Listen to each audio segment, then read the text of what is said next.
Hello friends, आपका स्वागत है हमारे चैनल इन्फो गवर्नमेंट जॉब्स पर। तो दोस्तों, अपन नेवी ट्रेडमैन भर्ती को लेकर जो ईडब्ल्यूएस सर्टिफिकेट को लेकर काफ़ी का डाउट आ रहा था, तो उसके रिगार्डिंग आरटीआई का रिप्लाई आया है, वो मैं आपके साथ शेयर करूंगा। और दूसरी बात, ओबीसी एससी एसटी वाले हैं वो भी यहाँ पर देखें, उनके सर्टिफिकेट की भी हम बात करेंगे, क्योंकि इसको लेकर सबसे ज़्यादा कमेंट आ रहे हैं डॉक्यूमेंट्स के बारे में कि ये कास्ट सर्टिफिकेट है, इसका क्या यहाँ पर रहेगा प्रोसीजर।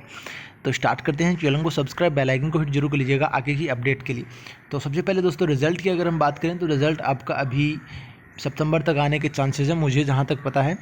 और अब दोस्तों, अगर हम बात करें कि आपका किसी का admit card EWS OBC SC ST से आ गया तो वो कैंडिडेट उसी में रहेगा, ऐसी कोई बात नहीं है दोस्तों, क्योंकि अभी आपके डॉक्यूमेंट्स चेक नहीं किए गए हैं। जो आरटीआई का रिप्लाई है उसके अकॉर्डिंग डॉक्यूमेंट्स के चेक आपके जब किए जाएंगे, जब आपकी लिस्ट बन जाएगी, और लिस्ट बनने के बाद में आपके डॉक्यूमेंट्स जो आपने अटैच किए हैं वो डॉक्यूमेंट्स चेक किए जाएंगे। अगर वो डॉक्यूमेंट्स वैलिड नहीं है तो आपको जनरल में डाला जाएगा। अगर आप यहाँ पर जनरल के नंबर आपके नहीं है मेरिट के, तो आप यहाँ पर बाहर हो जाओगे। ये यहाँ पर प्रोसीजर अपनाने वाला है नेवी।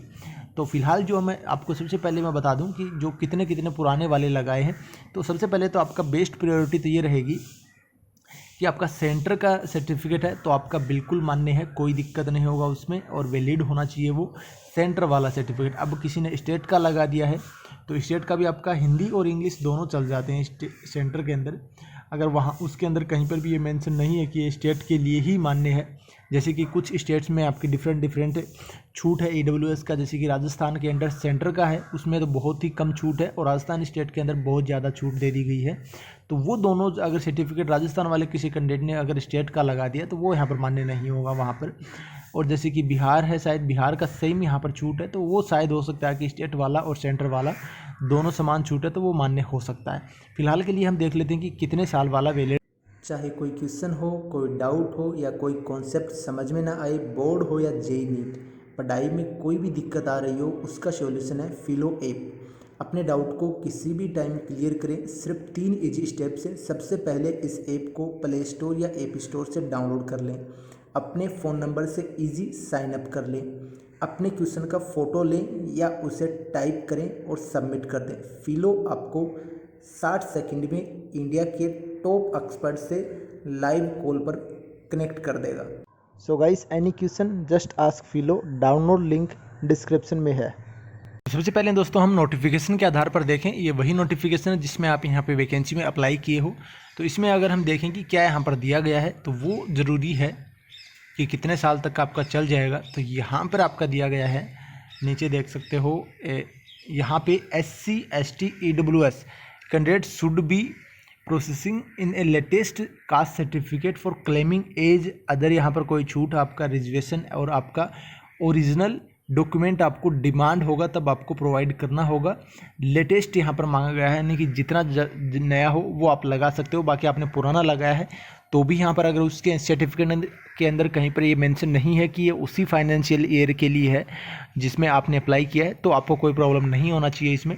और बात करें इन केस ऑफ यहाँ पर ओबीसी वाले जो कैंडिडेट हैं, उनके लिए यहाँ पर रिक्वायर्ड रहेगा ओरिजिनल डॉक्यूमेंट्स जिस टाइम में मांगा जाएगा। और जो आपका कास्ट सर्टिफिकेट है वो यहाँ पर वैलिड फॉर 3 फाइनेंशियल ईयर, 3 साल तक आपका मान्य रहेगा। अगर आपने 2018 का भी लगा दिया है तो भी कोई दिक्कत नहीं है। सेंटर का अगर लगा दिया ओबीसी का तो आप ओबीसी के अंदर माने जाओगे, ये यहाँ पर बोला गया है। और जो यहाँ पर ऑर्डर नंबर दिया है उसके आधार पर आप क्रिमिनल लेयर जो रहता है, NCL और CL 2 रहते हैं यहाँ पर ओबीसी के अंदर।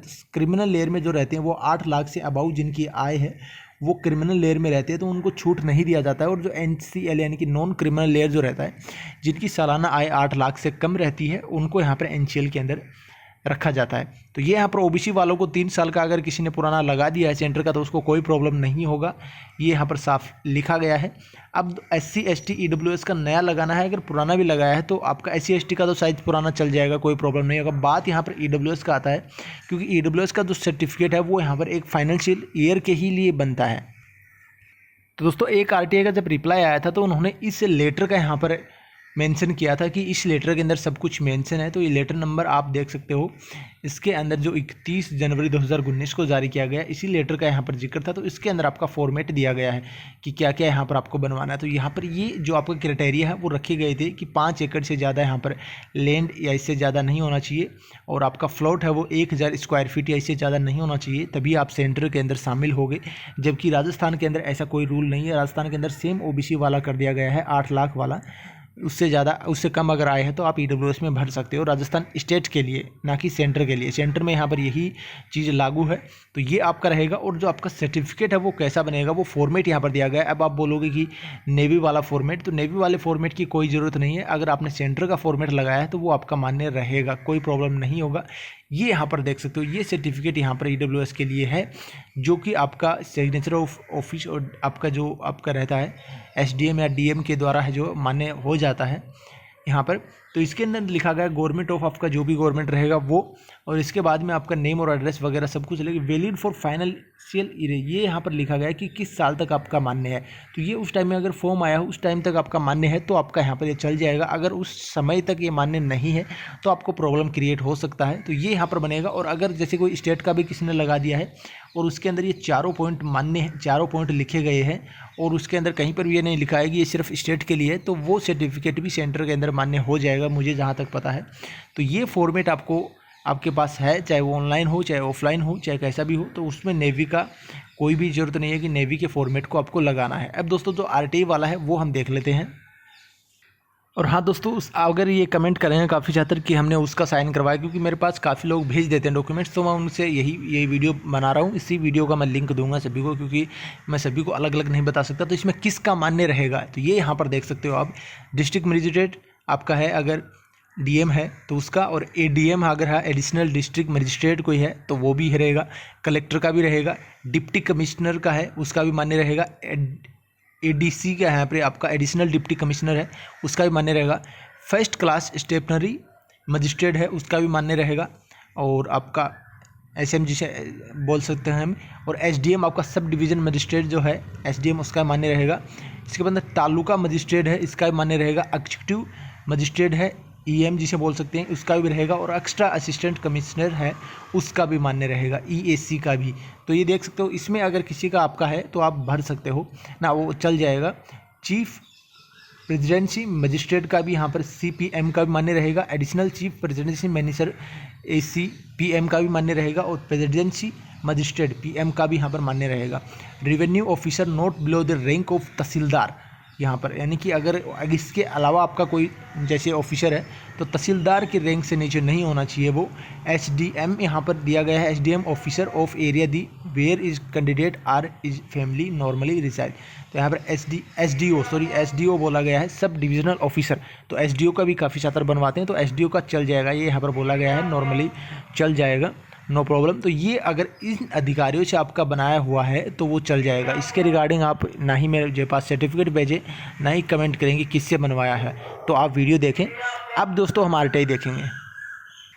तो अब दोस्तों मैं RTI आपको दिखाने वाला हूँ, जिसके अंदर यहाँ पर ये हिंदी में भी लिखा था, उस कंटेंट हिंदी में PDF बनाकर भेजा बता रहा था। तो यहाँ पर वाला है EWS प्रमाण पत्र पर राज्य सरकार और केंद्र सरकार द्वारा अलग अलग जारी किया जाता है, जो कि भर्ती के अनुसार लगाया जाता है। लेकिन बहुत से कैंडिडेट ऐसे हैं जिन्होंने अपने EWS प्रमाण पत्र पर राज्य सरकार का अपलोड किया है, और बहुत से कैंडिडेट ऐसे भी जिन्होंने वैधता समाप्त हुआ प्रमाण पत्र अपलोड किया है, और उनका प्रवेश पत्र भी EWS कैटेगरी में आया है। जबकि ये भर्ती केंद्र सरकार की है, जिसमें केंद्र सरकार द्वारा जारी EWS प्रमाण पत्र अपलोड होना चाहिए। मैं जानता हूँ कि जिस अभ्यर्थियों ने गलत प्रमाण पत्र अपलोड किया है उनका फॉर्म रिजेक्ट होगा, या उनको जनरल कैटेगरी में भेजा जाएगा, या फिर क्या होगा, ये यहाँ पे इन्होंने पूछा था। तो ये इंग्लिश में भी यहाँ पर इन्होंने लिखा है, आपका देख सकते हो। TMM 01/2021 को लेकर इन्होंने लिखा था, सेम का सेम वही है जो मैंने आपको बताया है। और ये यहाँ पर इसका रिप्लाई आया है आपका 30 जून को इन्होंने लगाया था। इसके बाद the recruitment is still in procedure, यहाँ पर जो अभी आपका यानी कि भर्ती है वो अभी चल रही है। The documents uploaded by the candidate will be, यहाँ पर ये बोला गया है कि रिक्रूटमेंट इज स्टिल प्रोसेस, यानी कि रिक्रूटमेंट अभी आपका जो भर्ती है वो आपकी चल रही है। जो डॉक्यूमेंट अपलोड किए गए हैं कैंडिडेट के द्वारा वो यहाँ पर अभी एक्शन नहीं लिए गए हैं। अभी इफ़ रिक्वायर्ड रहा तो अंडरटेकन जो आपके हैं वो अभी देखे जाएंगे, रिक्रूटमेंट रूल के और रेगुलेशन के अकॉर्डिंग अगर है तो वो सारी चीज़ें जांची जाएगी। रिक्रूटमेंट प्रोसीजर में है, अगर कंप्लीट होता तो यहाँ पर इनको रिस्पॉन्स देते ही है। तो बेसिकली जो मैंने आपको बताया है वही है आपका प्रोसीजर। जो सर्टिफिकेट मैंने आपको बताए हैं वो अगर आपने लगाए हैं, चाहे वो स्टेट सेंटर, चाहे अगर आपका एक ही छूट है दोनों के अंदर, तो आपका चल जाएगा, कोई दिक्कत नहीं होगी। और जो जिस अधिकारी से मैंने बताया है उस अधिकारी से अगर बनवाया है तो भी आपका चल जाएगा, चाहे वो SC ST OBC वाला हो, वो भी उन्हीं अधिकारियों से बनता है। बेसिकली यही बात है। और अब दोस्तों जो निकलेंगे वो कैसे होगा कि मैं बता दिया आपको कि मेरिट लिस्ट बनेगा। उस मेरिट लिस्ट के अकॉर्डिंग अगर आपने जो डॉक्यूमेंट अपलोड किए हैं वो चेक किए जाएंगे। अगर वो डॉक्यूमेंट्स सही हैं तो आपको उसी कैटेगरी में रखा जाएगा। अगर वो डॉक्यूमेंट्स मिस्टेक हैं तो आपको उस कैटेगरी से निकाल कर जनरल में डाला जाएगा। अगर आपके जनरल के नंबर हैं तो कोई दिक्कत नहीं, आपको सर्टिफिकेट का कोई ज़रूरत ही नहीं है फिर। और अगर आपके जनरल की मेरिट के नंबर नहीं है तो फिर आपको यहाँ पर आउट कर दिया जाएगा। ये प्रोसीजर अपनाया जाएगा नेवी के द्वारा। तो जो काफ़ी डाउट आ रहे थे कैंडिडेट के द्वारा वो मैंने आपके साथ शेयर किए, जो RTI के थ्रू पता लगा वो भी आपके साथ शेयर किया है। उम्मीद करता हूँ जानकारी हेल्पफुल है। वीडियो को शेयर करें और लाइक करें। धन्यवाद। जय हिंद, जय भारत।